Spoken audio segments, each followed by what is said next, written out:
Welcome to the Indie Author Showcase, the podcast by indie authors for indie authors. I am your host, 7-time award winner Chad Robert Morgan, and let's address the elephant in the room. Where were we last week? I'll try to keep it short, try not to be too personal about it, but the day before that great interview with Doug Brody, author of Shelley, my mother had passed away. And for those who don't know, my mother was living with us for many, many years. So as her only child, I have the responsibility of, finding the mortuary, paying the bills, dealing with the doctors and insurance, getting all the stuff cleared out of her room. So I took a week off from work. I took a week off from Ubering, and I was still trying to read, but time was short and I did not get another book done. So I didn't have anything to put on the podcast because I was busy, unfortunately. We're in the midst still of cleaning things up and dealing with that. It's one reason why my office is a shambles, because we've cleaned up her room. My room is taking the brunt of it, but we're in the process of cleaning this room up next. Hopefully by the next podcast, this place will be a bit more presentable. So we are working on that. Next order of business, let's talk about microphones. So, been trying out new lapel mics like this one here. The first one we tried worked out really well. The reason why we're not sticking with it isn't because the microphone's bad, quite the opposite. The microphone worked very well. The problem was it only synced 2 microphones, and I have an interview coming up where I will not only be interviewing the author, but the illustrator. So I needed at least 3. So I picked another microphone that has lapel mics and a dongle to sync them all. And that was 2 podcasts ago, about 3 weeks ago. And that didn't come out very well. I had to really fuss with the equalizer settings to get it anywhere usable. Almost had to redo the whole podcast. I was not happy with that one. I actually returned that one to Amazon. So this week we are trying where's the brain here? How am I going to mispronounce this? Gicorno microphone. Gicorino. So we'll have to see how the quality comes out, but so far it really is nice. It comes with this charging case. One thing that kind of bit me in the butt is they had little protector things on the bottom. So I did not, I thought they were charging. They weren't charging. I peeled it off, popped it in. This guy's already, we'll see here, it's only been charging for maybe about 30 minutes, and we're almost at 100% here. The dongle also comes with its own USB-A adapter. So if you're plugging it directly into your phone, one side goes into iPhone, the other into Android. But if you want it for PC, it has its own adapter. The first one I bought, which I did like, it didn't come with an adapter, and I had to buy my own. It was a minor problem. This one comes with its own adapter. It also comes with little windsocks for all the microphones for if you're outdoors. But this one actually handles 4 separate microphones. And this one does cost a little bit more. With the charging case and everything, it was about $80. You can get it down to about 60 if you go sans case. So the ultimate test, of course, all this is well and good. This is like super cool, but how does it sound? Well, we'll find out when I start editing this podcast, because I'm using the mic right now. If it works, I am all set for March. If it doesn't work, I had to find another solution. So I'll keep at it. Today's topic, I wanted to talk a little bit about AI, because AI has gotten a really bad rep. A lot of it's kind of warranted. There's a lot of flack out there. Oh, if you use AI in your book, I'm not reading it. It's crap. No, I'm not. So I wanted to talk a little bit about the legal and ethical uses of generative AI in your work. And before you go, there is none. Give me a minute. Give me a minute. Settle your horses. Now, first of all, I need to tell you, I'm not a lawyer. I have done some research on the topic, but I am not a lawyer. So don't take everything I say as, the law, Do your own research, consult with a lawyer if you're really concerned about it. But this is my understanding of the law, which could be flawed. I need to put that out there. Okay. Again, not a lawyer. The first thing I want to bring up is how you cannot use AI in your work. And that is as a ghostwriter. Okay. If you are going to chat GPT and saying, here's my chapter, now make it good, and then you're copy and pasting it, or worse, you're like, I got an idea for a chapter, write this, and not doing any of the work. Legally, it's not your work. It's the computer's. And you cannot copyright anything that a computer has made. So if you publish a book that is AI generated, and we'll get to some of the other issues that causes, it's not your book. You don't own it. Nobody owns it, because you cannot copyright a work of material created by ChatGPT or Grok or Claude. Doesn't exist. So you are in a major legal issue if you use generative AI to produce your work. Now, again, we'll get into, when I say produce, I mean literally copy and pasting into your work. Okay. On top of that, there are programs, and I'm a little skeptical that they actually work, but there are programs that scan your work for AI. And there are reportedly several platforms that if it comes up as this is AI written, it kicks it out. With KDP, there's a section where you have to tell it what AI is, either in the cover or in the manuscript. And there's several levels. There's no AI. I did use AI, but I very heavily edited it. This is all AI generated, yada, yada, yada. What programs did I use? And I think that's Amazon doing a little CYA, right? Like they're like, okay, we're going to allow it, but we don't know what the law is right now. So we want to know which one of these are bad or potentially bad when the shit hits the fan, basically. Back, sorry, yeah. So if you can't copy and paste the output of ChatGPT into your manuscript, what can you use AI for?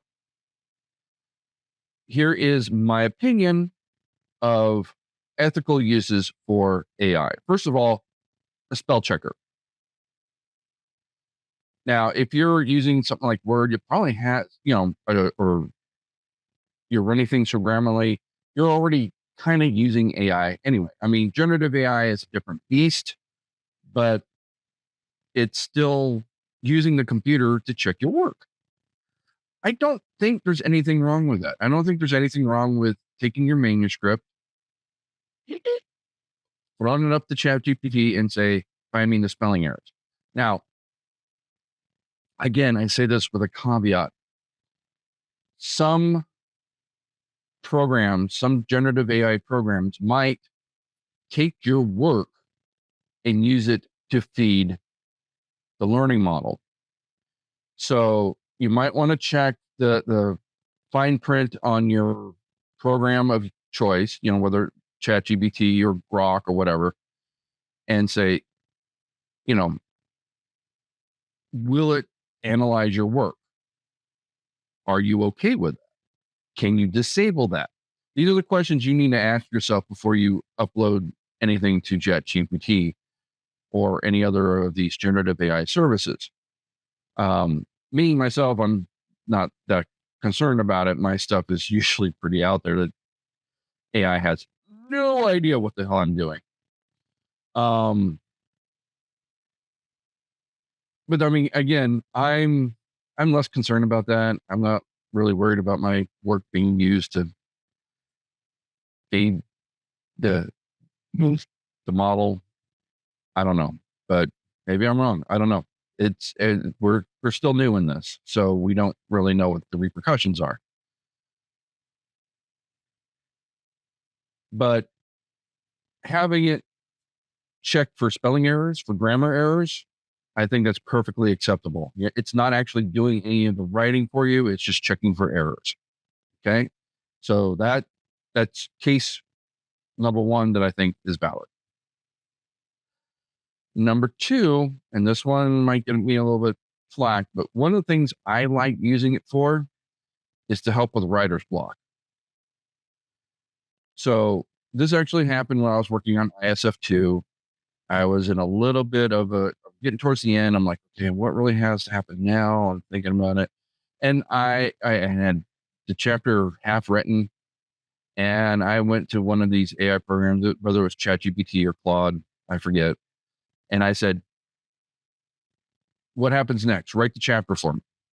Right. And I know what? I just said, you can't do that. Give me a minute. I said, you can't do that and copy and paste the text into your manuscript.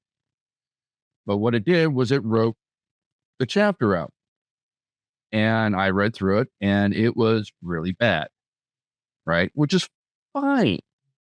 That's fine. Because I wasn't looking for it to generate the chapter. I was looking for it to generate ideas. I just needed to get the brain matter going. And I looked through it and its idea was really bad. But it got me thinking. I was like, okay, I see what it's trying to do.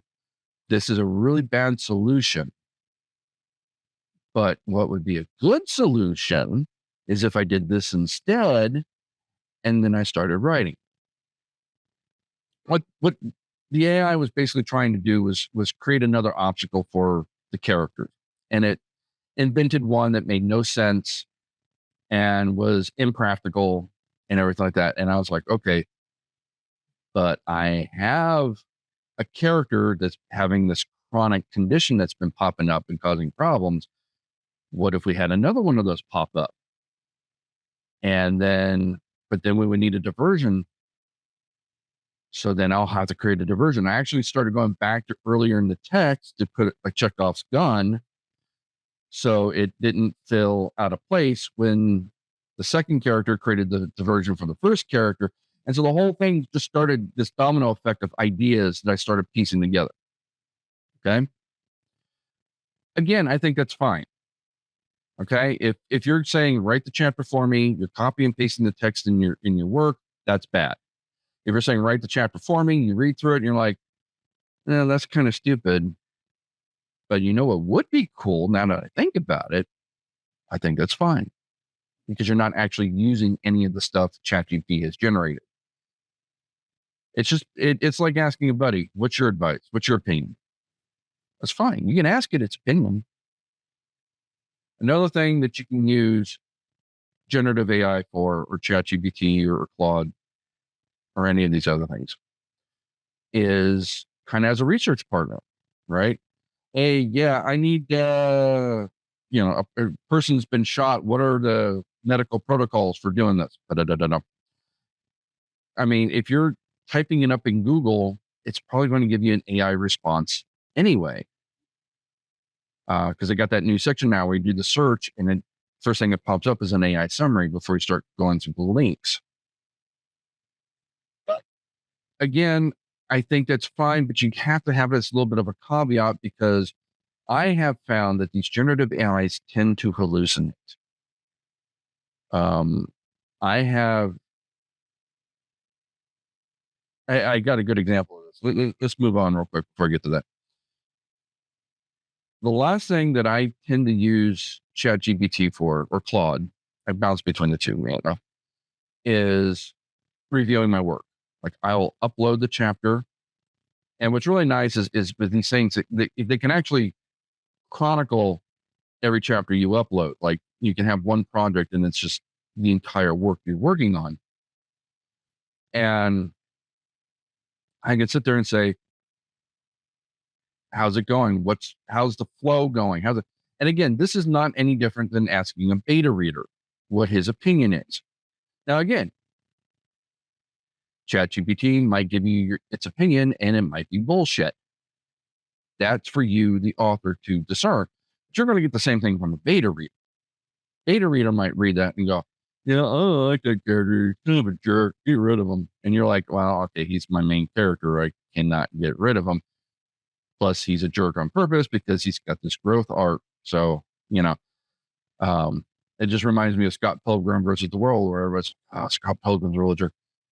But that's the point. He starts as a jerk and he comes into a real good guy by the end of the movie, right? So, you can't become a good guy if you don't start as kind of a jerk. Is sort of the point of the movie. So, I'm rambling. You might get feedback either from a beta reader or from the AI that's bullshit, right? And again, you're the author. You're going to have to sift through that. You're going to have to say, this is a good point, but it doesn't work. This is not a good point. You don't know what you're talking about. And again, I will warn you that the AI will hallucinate. I'll give you an example. So in Intergalactic Space Force, I'm working on Intergalactic Space Force 3. The main character is Q-Tip. That's his nickname. Now, his real name is Quentin Tipper.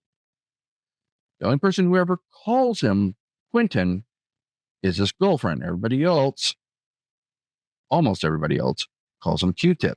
There's only one other person that doesn't call him either name, and that's Sergeant Pebbles, because she is, stay with me, I know this a lot, an artificially evolved dog from the future that has gone back in time to prevent a horrible tragedy, which she did prevent, but now she's trapped in this alternate timeline. So now she's just part of the crew because she can't go back. In her version of the future, Quentin becomes a general of the resistance. So she calls him General. He's not a general. In fact, he's literally the lowest ranking person on the ship. But that's how she knows him. So she keeps calling him General, and I'm not a general, and she keeps doing that. So this character is known by 3 different names, depending on who is talking. The AI thought I was talking about 3 different separate people. And so that caused some confusion. Now, if you've read the entire story, and again, I am feeding it the entire story, it's made clear in the beginning who we're talking to. But again, the AI hallucinates. And you would, like, I've seen it, like, the AI says, you didn't do this part good. And I'm like, I just read this part over at page 7, paragraph 2. Oh, my mistake. Actually, you did cover that, So, I mean, again, it's a useful tool, but do not rely on it, right? This is not your, like, for example, Grammarly. It's great for spell checking and grammar. It will still mess stuff. What I generally do when I'm writing, I'll write each individual chapter, then I'll put it together in one big book. Then I will run it through Grammarly just to catch the obvious errors. Then I hand it to a human editor. So I have a second pair of eyes going through this. When I get that back and I make all the changes, then I work on the audiobook.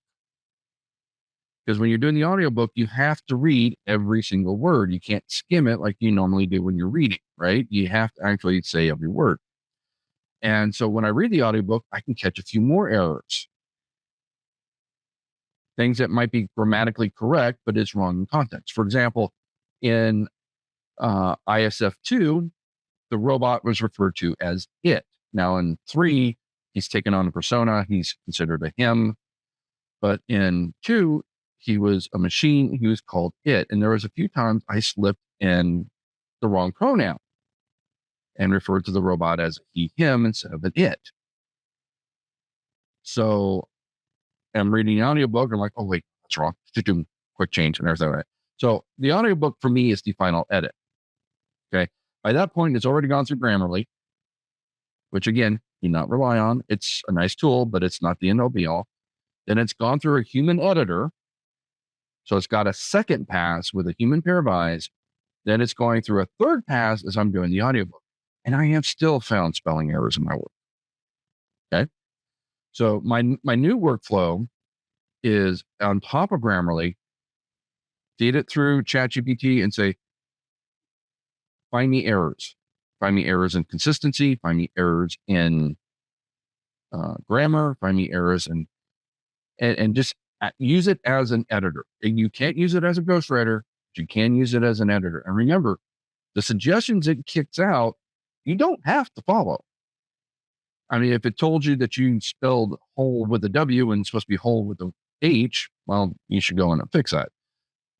But if it tells you that I don't like this subplot with this character here, you should cut that, or it doesn't go anywhere, you don't have to listen to it. I had that on Fear with a previous editor, Liam Fort, fantastic editor, by the way. If you ever need an editor, he's a bit pricey, but he's worth it. Good. He did Fear, and at the end of chapter 1, there was a whole section he redlined. It says, you don't need this. Because you're going to have this there. You already had this. And I'm just like, no, I want to keep that. It was a short little thing where a couple of guys run afoul of the creature and an incident happens. And I thought it was important to keep in the book. Now, Liam, as an editor, is like, well, sometimes you got to kill your darlings. He had some valid arguments of why we should cut it, but I felt I had stronger arguments for keeping it. So I kept it. And in the end of the day, it's my choice. It's my book. Again, not saying Liam was wrong, just saying I disagreed with him in this particular case. Like 95% of the time, I agree with his edits. It's like, yeah, that makes sense. Oh, God, I don't want to cut that. But okay, Liam makes some good points. We'll keep going. No. This was an exception. I did not agree with him. I think it's about the only time I really did not agree with him. But,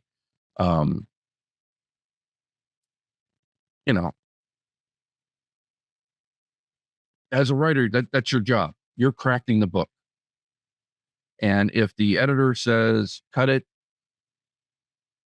you're still the one that has to do it. And if you feel comfortable cutting it, if you think that the editor's correct, cut it. If you think he's wrong, maybe rework it, maybe keep it. If it works, if it doesn't work, it's ultimately on you. You're the writer. It's your piece. And it's no different than going through ChatGPT. The only difference is ChatGPT is going to sometimes hallucinate. The other thing you should be worried about with these generative AIs too is by default, they are pretty sycophantic. Oh, this is a great idea. Oh, the plot is great. And oh, your characters are so well developed, right? I kind of like that. Just because when you're writing, you're going to have the whole world telling you your stuff sucks. It is kind of nice to hear those little like, oh, like this is great. Oh, this is fantastic over here. But kind of keep in mind, it is kissing your ass. right? Don't I'll be like, going to your, oh, I need to keep this because ChatGPT said it was fantastic. ChatGPT said it was fantastic. Don't let it go to your head. And I think there is now settings where, at least with ChatGPT, you can tell it instead of being, it can be more professional or it can be more sparse. So I think you can change that attitude a bit. I haven't played with it yet, but yeah, be careful because it will tell you that you're greater than Hemingway. It's going to tell you that you're the best writer that's ever walked the damn planet, and that may not be true. So take what it says with a grain of salt. I mean, if you can do that, then you're fine. So basically, to summarize, for ideas, yeah, sure. For research, yeah, sure. For feedback, for editing, yeah, you can use it. I would not rely on it. You can use it, but don't rely on it. Have your stuff double checked by an actual person. If you're writing a medical drama, you can use Google or ChatGPT to say, give me all the medical facts. But in the end, have somebody who actually is a doctor or a medical professional read through it and give you all the pros. That's why, The Pit's not written by ChatGPT. It's actually written by doctors. And that's why it's the most realistic medical show on TV right now. So, but with a huge grain of salt, that's what you can use generative AI for, in my humble opinion. What you cannot use ChatGPT for is to copy and paste. You cannot say, write it for me, camera, snip, throw it in there. I'm sure there's going to be purists out there that are going to say, even this is too far. You should not ever, ever, ever touch it. That is going to replace humans. In my opinion, it doesn't replace a human because a human is still in the pipe, right? I still hand it to an editor. It still has to get double checked by a human. So I'm not replacing a human editor with a AI generated one. I'm just adding another editor to the process to find that much more errors and make my stuff that much more bulletproof as I can be. So again, in my opinion, and you can disagree with me, that's fine. Get in the comments. In my opinion, those are the acceptable use cases. But let me know what you think. Do you agree with me? Do you disagree with me? Keep in mind too, when we upload these videos, we run them through an AI called Opus Pro, which takes the podcast and cuts it into clips and posts it on social media. The goal to generate interest in the podcast. Problem is, a lot of people see the clips. Some of them are out of context. And sometimes we get some negative feedback because, like, for example, with Doug Brody's book, when I was talking about how great it was, the clip had cut it kind of early. The book was out of frame. It was over here. The Opus Pro was cutting here. So nobody could see what the book was that I was talking about. And then it cut it and framed it before I mentioned what the book was. So nobody knew what this great, fabulous book was that I was talking about. If you see clips on TikTok or on YouTube or on Instagram, these are clips of a bigger podcast. They're meant to entice you to tune into the podcast, not just watch a clip and be done with it. So please, if you're watching this, if I'm like this and I'm on Instagram, go find my podcast. It's on Spotify, it's on YouTube, it's on Podbean, and Podbean puts it on a half dozen platforms. But it's not hard to find. It really isn't. So please check out the podcast if you're seeing a clip here. All right, so enough AI talk. Let's go on to this week's showcase.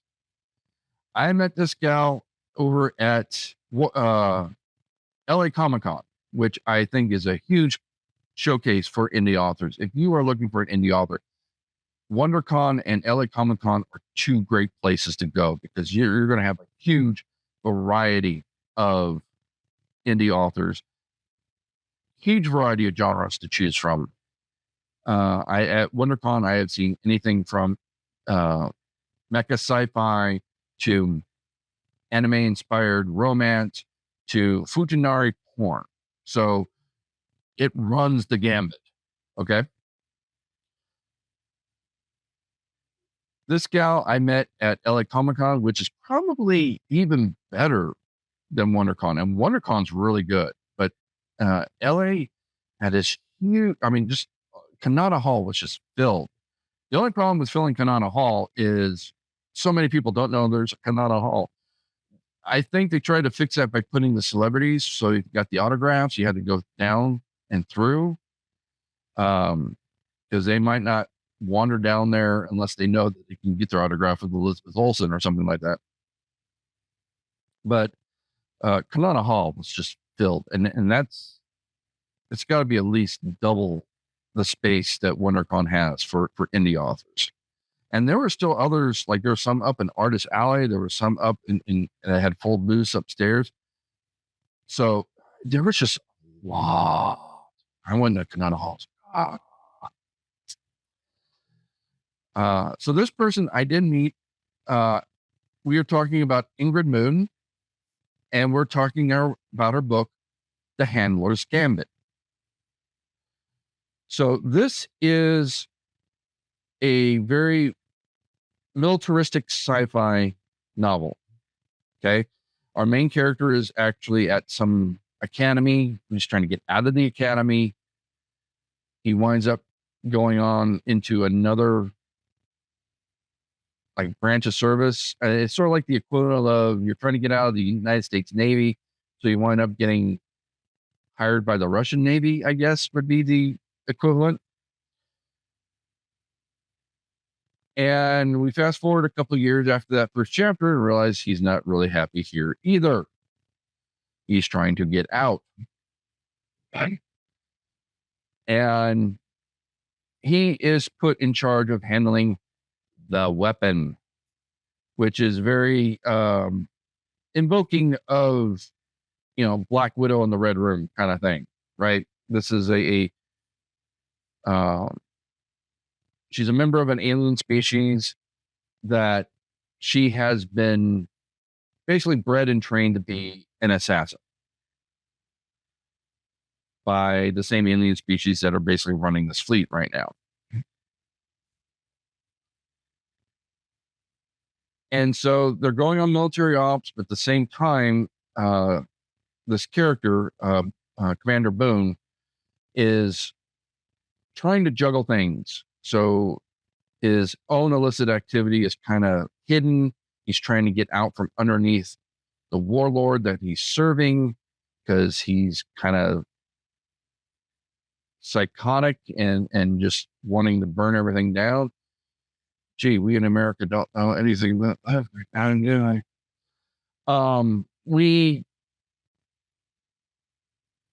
We learn how brilliant of a tactician is. Now I will say one of the problems I have with this book, it's a good solid sci-fi book. If you're into that kind of stuff, this is right up your alley.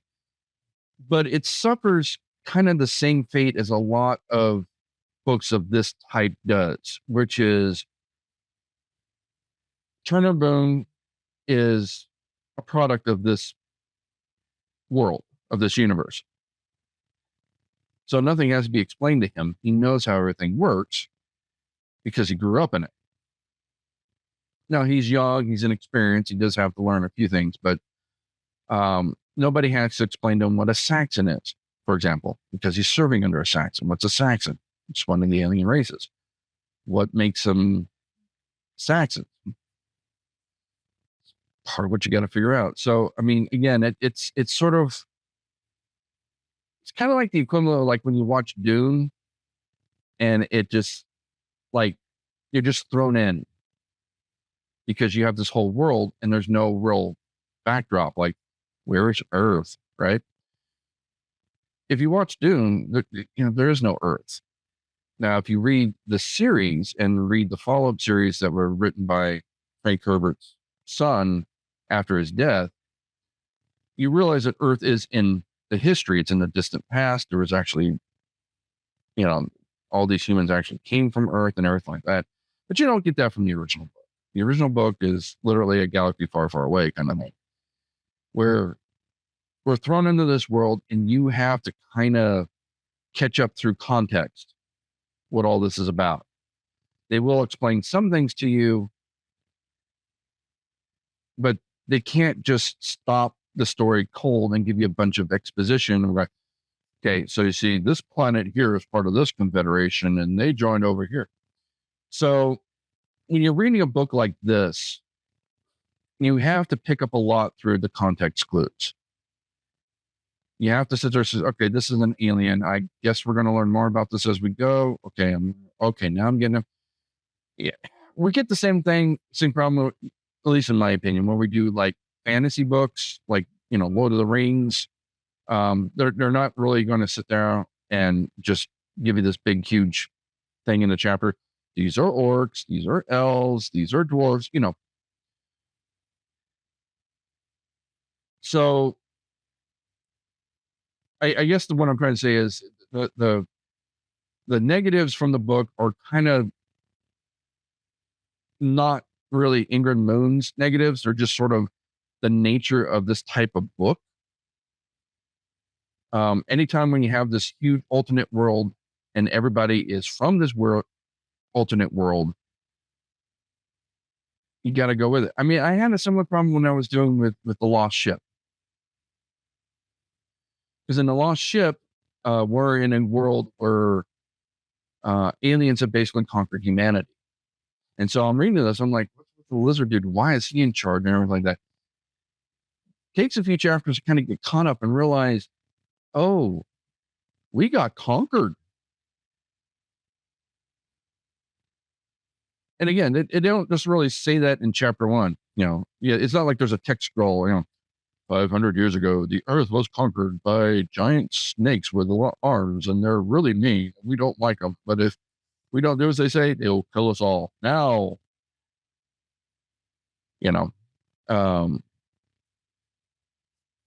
So anyway, if you are a sci-fi reader, if you're a big fan of reading things like Dune or The Lost Ship or anything like that, you're going to be used to that. Okay.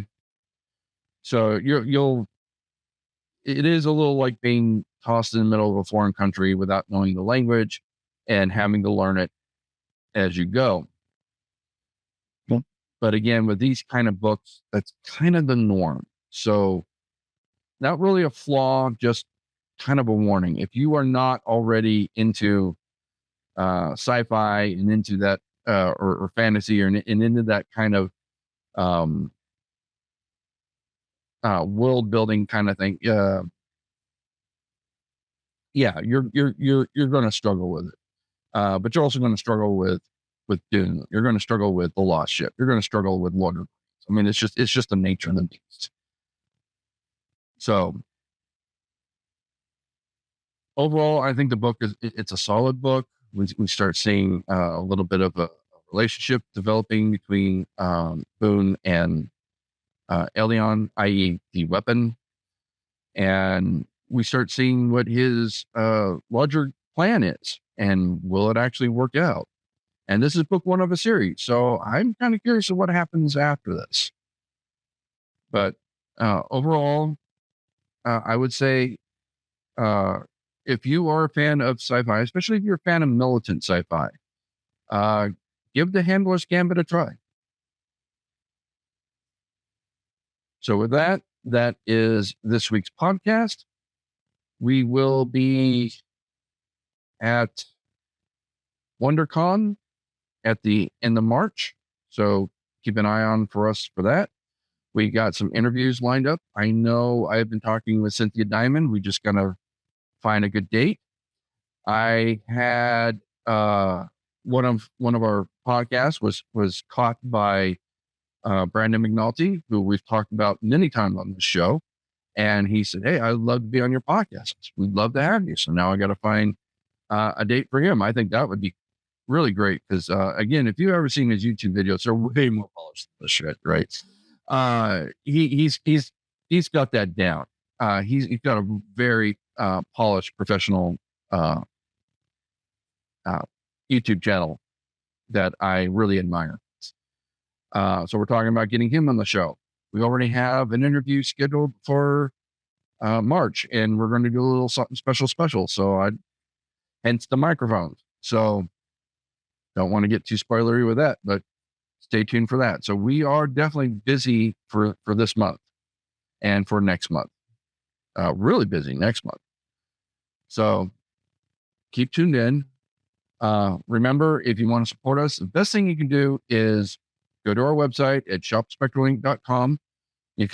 There's a whole menu page just for Indie Author Showcase. You can also purchase any of our books, book related merch. We have t-shirts, we have beach towels, we have blankets, we have coffee mugs, you name it. If I can slap a book cover on it and print it out, it's available for purchase. We also have a Patreon, podbean.com/indie author showcase, patreon.podbean.com/indie author showcase is our Patreon. So again, if you want to join the Patreon, feel free. Otherwise, we'll see you next week and keep on reading.